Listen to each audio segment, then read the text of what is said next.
Bonjour, dans cette vidéo, nous allons voir la démonstration qui permet de passer du théorème de l'énergie cinétique au théorème sur la conservation de l'énergie mécanique.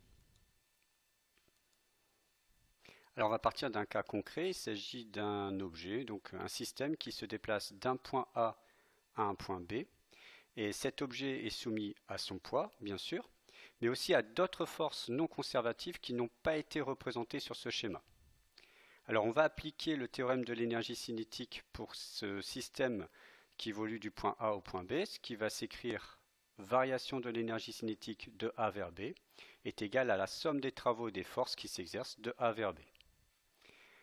Alors on va distinguer dans cette somme des travaux et des forces, on va distinguer le travail du poids du travail des autres forces dont on a dit qu'elles étaient non conservatives. Donc on va préciser somme des travaux des forces NC pour non conservative, de A vers B. Voilà. Donc tout ça, c'est le travail, enfin c'est la somme des travaux des forces non conservatives.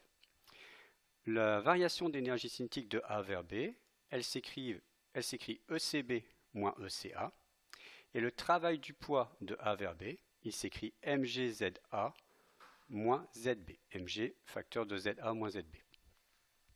Alors, ce terme MGZA moins ZB, on va le faire passer de l'autre côté, on verra pourquoi après.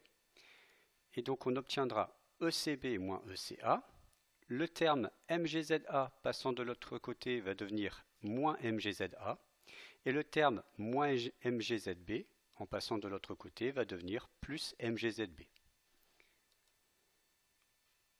On remarque ici que MGZA correspond à l'énergie potentielle de pesanteur au point A et que MGZB correspond à l'énergie potentielle de pesanteur au point B.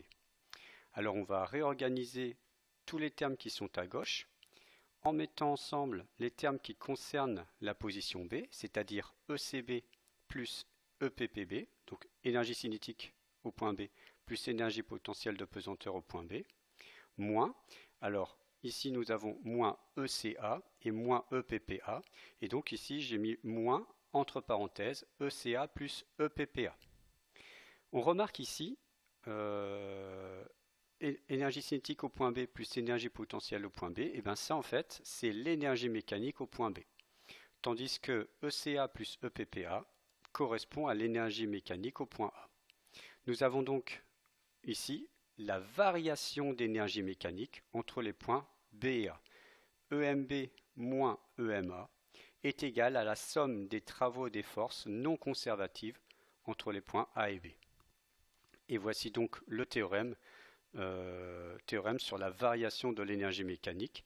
Eh bien, la variation de l'énergie mécanique du point A au point B est égale à la somme des travaux des forces non conservatives du point A jusqu'au point B. Alors, une application, on va dire un cas particulier de l'utilisation de ce théorème, c'est finalement lorsque l'objet n'est soumis à aucune force non conservative. À ce moment-là, la somme des travaux des forces non conservatives est nulle et la variation d'énergie mécanique est nulle. Variation d'énergie mécanique nulle, eh bien, ça veut dire que l'énergie mécanique reste constante.